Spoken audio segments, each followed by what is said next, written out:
9 संकेत मिलते हैं तो आप कोई साधारण मानव नहीं है, समझ जाइए कि स्वयं भगवान आपके साथ है। इसी के साथ दोस्तों इस वीडियो में मैं आपको बताऊंगी कि अगर आपको सपने में भगवान के दर्शन हुए हैं तो ऐसे में क्या छोटा सा काम है जो भगवान आपसे चाहते हैं और आपको वो जरूर करना चाहिए। और इसी के साथ हम जानेंगे कि कौन सी वो गलती है जो अगर आपके सपने में भगवान दर्शन देकर गए हैं तो आपको कभी भी नहीं करनी चाहिए। तो पूरी जानकारी के लिए इस वीडियो को अंत तक जरूर देखिएगा। नमस्कार दोस्तों, स्वागत है आप सभी का एक बार फिर से। दोस्तों सच्ची श्रद्धा से कमेंट्स में जरूर लिखें हर हर महादेव। दोस्तों इस संपूर्ण विश्व में सर्वशक्तिमान ईश्वर ही है और उनकी इच्छा के बिना एक पत्ता भी नहीं हिल सकता। ये बात समय समय पर सिद्ध हो चुकी है। ईश्वर प्रत्यक्ष रूप से भले ही दिखाई ना दे, लेकिन अप्रत्यक्ष रूप से वो संसार के कण कण में बसे हुए हैं। ये बात भी सत्य है कि हम में से कुछ लोग बहुत भाग्यशाली होते हैं क्योंकि उन पर ईश्वर की विशेष कृपा होती है और कुछ ऐसी शक्तियां उनके आसपास हमेशा विद्यमान होती है जो हर समय उन्हें सही मार्ग दिखाती है और हर मुश्किल में सहायता करती है। यही नहीं, ये ईश्वरीय शक्तियां कुछ ऐसे व्यक्तियों को चुनती है जो खुद भी सही मार्ग पर चलकर दूसरे लोगों का भी सही मार्गदर्शन कर सके और उनकी सहायता कर सके। लेकिन हमें कैसे पता चल सकता है कि किन व्यक्तियों के साथ ये अलौकिक शक्तियां हैं या ईश्वर की कृपा कौन से व्यक्तियों पर है? तो आपको बता दें कि हमारे प्राचीन ग्रंथों में कुछ ऐसे संकेतों के बारे में बताया गया है जिनसे हम ये समझ सकते हैं कि किस व्यक्ति पर ईश्वर की कृपा है और अलौकिक शक्तियां हमेशा उसके साथ मौजूद रहती है। तो चलिए जान लेते हैं उन संकेतों के बारे में, लेकिन उससे पहले आपसे रिक्वेस्ट है कि वीडियो को लाइक करें, अपने दोस्तों के साथ शेयर करें और अगर आपने अभी तक चैनल को सब्सक्राइब नहीं किया तो सब्सक्राइब करके बेल आइकन जरूर प्रेस कर लें। दोस्तों पहली बात, जिस व्यक्ति में काम, क्रोध, ईर्ष्या, मोह माया, लोभ, अहंकार जैसी भावनाएं ना हो, ऐसे व्यक्ति को ईश्वर की विशेष कृपा प्राप्त होती है। ऐसा व्यक्ति व्यभिचार नहीं करता, क्रोध नहीं करता और उसे अपने क्रोध पर काबू रखना आता है। ऐसा व्यक्ति अपने मुख से कभी भी गाली गलौज नहीं करता। आपके मन में ईर्ष्या की भावना ना रहकर अपने आचरण और व्यवहार में दया और प्रेम की भावना से दूसरों के साथ आप पेश आते हैं। ऐसा व्यक्ति संतोषी वृत्ति का होता है, यानी कि उसे किसी भी वस्तु का अत्यधिक लालच नहीं होता। उसे जितना प्राप्त होता है उसी में वो स्वयं को संतुष्ट मानता है। दूसरी बात, अगर किसी व्यक्ति को सपने में कई बार मंदिर या उसके आसपास का परिसर दिखाई देता है तो शास्त्रों में ऐसे व्यक्ति को भाग्यशाली माना गया है। जिनके साथ ईश्वरीय शक्तियां जुड़ी होती है, केवल उन्हें ही सपने में ईश्वर दिखाई देते हैं। भगवान ऐसे व्यक्तियों को कुछ विशिष्ट संकेत भी देते हैं जिनसे वो व्यक्ति समझ सकते हैं कि अलौकिक शक्तियां हर कदम पर उनके साथ है। और जब भी आपके सपने में भगवान आते हैं तो आपको ये एक काम जरूर कर लेना चाहिए जिसके बारे में हम आपको आगे वीडियो में बताएंगे और साथ ही मैं आपको बताऊंगी कि ऐसे सपने अगर आपको आते हैं तो क्या वो गलती है जो नहीं करनी चाहिए। जो व्यक्ति अपने दैनिक कार्यों से बचा हुआ समय ईश्वर की भक्ति, आराधना और नाम स्मरण में व्यतीत करता है और ईश्वर को ही सत्य मानते हुए उनकी अनुभूति करने में समर्थ होता है, वास्तव में उस व्यक्ति के आसपास ही ईश्वरीय शक्तियों का पवित्र घेरा होता है जिसके कारण उसे ईश्वर का आभास रहता है। चौथी बात, जो व्यक्ति समाज के प्रति अपना दायित्व समझते हुए सत्कार्य और पुण्य के काम करता है, मुसीबत में फंसे लोग और गरीब और लाचार व्यक्ति को यथासंभव सहायता करता है, आपदा और विपदा के समय मनुष्य और पशु पक्षियों की हर तरह से सहायता करता है, बूढ़े, असहाय और अपंग लोगों की समर्पित भाव से सेवा करता है, अपना कर्तव्य समझता है, धार्मिक कार्य करता है, ऐसा व्यक्ति वास्तव में समाज के लिए उदाहरण सिद्ध होता है। लेकिन आपको बता दें कि हर कोई व्यक्ति ऐसा काम नहीं कर सकता। जिस व्यक्ति के ऊपर भगवान की विशेष कृपा होती है उस व्यक्ति के अंदर ऐसे गुण उत्पन्न होते हैं। ऐसा व्यक्ति अंत में मोक्ष की प्राप्ति कर लेता है। पांचवी बात, ईश्वरीय कृपा प्राप्त व्यक्तियों में एक अनोखी शक्ति भी होती है और वो शक्ति है पूर्वाभास की। पूर्वाभास यानी कि भविष्य में होने वाली कुछ विशेष घटनाओं का पहले से ही आभास हो जाना। अगर आपको भी भविष्य में होने वाली कोई दुर्घटना या कोई अच्छी घटना के बारे में पहले ही अंदाजा लग जाता है तो आपके ऊपर ईश्वर की विशेष कृपा है। छठी बात, कुछ लोगों को हमेशा अपने आसपास एक विशिष्ट प्रकार की सुगंध का अनुभव होता है। हमेशा सुगंधित फूल, धूप, अगरबत्ती या कपूर जैसी पवित्र सुगंध का झोंका सा हवा में तैरता हुआ महसूस होता है तो यह आपके आसपास ईश्वर की उपस्थिति का संकेत है और देवी देवताओं का आशीर्वाद उस व्यक्ति पर होता है।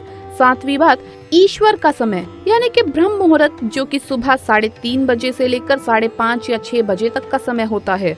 हमारे शास्त्रों में इस समय को बहुत ही महत्वपूर्ण माना जाता है। ब्रह्म मुहूर्त को देवताओं का समय माना गया है क्योंकि इस समय वातावरण में एक अनोखी और सकारात्मक ऊर्जा का संचार होता है। अगर किसी व्यक्ति की नींद प्रतिदिन ब्रह्म मुहूर्त में अपने आप ही खुल जाती है और वो व्यक्ति अत्यंत प्रसन्नचित्त से अपने नित्य कार्यों से निर्वित होकर ईश्वर की आराधना करता है और उगते हुए सूर्य को अर्घ देता है, तो ऐसा व्यक्ति निश्चित रूप से ईश्वर की इच्छा के अनुसार ही ऐसा करता है। उसे ऐसा करने के लिए ईश्वरीय शक्तियाँ प्रवर्तित करती है, यानी एक ऐसे व्यक्ति पर भगवान की कृपा बनी हुई है। 8वीं बात, कई बार हम मंदिर या किसी धार्मिक स्थल पर भजन कीर्तन या कथा सुनने जाते हैं। कितनी भी सुंदर भजन हो या कितनी भी अच्छी कथा हो, बीच बीच में हमारा ध्यान भटक जाता है और हम कभी अपने घर के विषय में, कभी अपनी किसी समस्या पर या फिर आसपास बैठे लोगों का विचार करने लगते हैं। लेकिन कुछ लोग ऐसे होते हैं जो भजन कीर्तन या कथा सुनने में इतने तल्लीन हो जाते हैं कि उन्हें किसी भी बात का होश नहीं रह जाता। उन्हें बस अपने आसपास पवित्रता का एहसास होता है और बहुत ही शुभ ध्वनियाँ सुनाई देती है। तो ऐसे व्यक्ति का साथ निश्चित ही अलौकिक शक्तियाँ दे रही है और ऐसे व्यक्ति आगे चलकर बहुत नाम कमाते हैं। 9वीं बात, जो व्यक्ति ईश्वर के चरणों में ही परम आनंद की अनुभूति करता है और ईश्वर भक्ति को ही वास्तविक आनंद मानता है, ऐसा व्यक्ति ना तो कभी दुखी रह सकता है और ना ही किसी को दुख दे सकता है। ऐसे व्यक्ति का मन और मस्तिष्क हमेशा शांत रहता है, जिससे वो कभी भी सत्य और सदाचार के मार्ग से विचलित नहीं होता। यही उसे ईश्वर से मिला हुआ एक विशेष आशीर्वाद होता है, जिससे वो हमेशा समाज में मान सम्मान प्राप्त करता है। बार बार आपके साथ कोई ऐसी दुर्घटना होना जिससे आपका ज्यादा नुकसान तो ना हो, लेकिन वो आपके साथ बार बार होती है। जैसे अगर बार बार चलते चलते आपकी चप्पल टूट जाती है या बार बार अगर आपके हाथ से कांच छूट जाता है, तो दोस्तों ऐसे में घबराइए मत।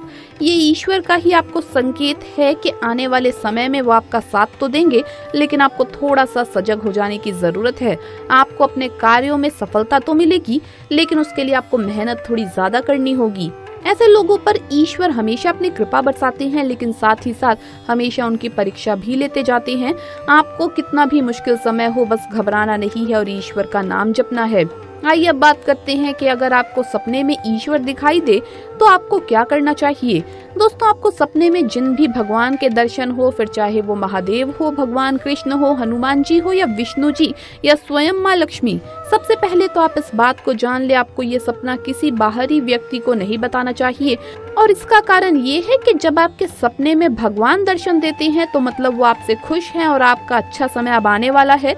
लेकिन जब आप किसी बाहरी व्यक्ति को बता देते हैं इस बारे में, तो ऐसे में आपके आने वाले अच्छे समय को नजर लग जाती है। फिर चाहे आपका कोई शुभ चिंतक ही क्यों ना हो, आपको किसी बाहरी व्यक्ति को नहीं बताना चाहिए इस बारे में।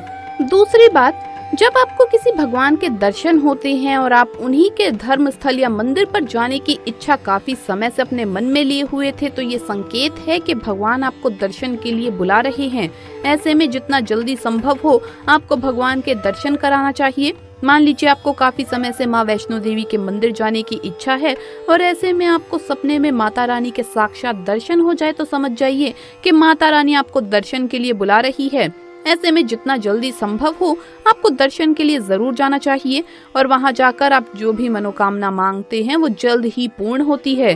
तीसरी बात, स्वप्न में ईश्वर को देखना शुभ है या नहीं, ये इस बात पर निर्भर करता है कि आपने उन्हें किस मुद्रा में देखा है। अगर आप सपने में भगवान को उग्र या क्रोधित मुद्रा में देखते हैं तो ये शुभ नहीं माना जाता। इसका अर्थ माना जाता है कि आपको कोई भी गलत कार्य नहीं करना चाहिए और अगर आप कोई गलत काम कर रही हैं तो स्वयं में सुधार करने की जरूरत है। चौथी बात, अगर आप सपने में भगवान को अपने घर में देखते हैं तो इसका मतलब होता है कि आपके और परिवार के सदस्यों पर भगवान का आशीर्वाद बना हुआ है। वहीं अगर आप सपने में अपने कार्यस्थल या स्कूल जैसे स्थान पर भगवान को देखते हैं तो इसका अर्थ माना जाता है कि आपको अपने कार्य और शिक्षा के क्षेत्र में परिश्रम करने की आवश्यकता है। तो दोस्तों, ये थे वो 9 संकेत जिनसे हमें ये पता लगता है कि किसी भी व्यक्ति पर ईश्वर की कृपा है। अगर आपको भी ऐसे संकेत मिलते हैं तो कमेंट्स में जरूर बताइएगा। वीडियो कैसा लगा कमेंट्स में जरूर बताएं। इस वीडियो को लाइक करें, अपने दोस्तों के साथ शेयर करें और हमें सब्सक्राइब करना ना भूलें। जल्द मुलाकात होगी अगली वीडियो में। हर हर महादेव, जय महाकाल।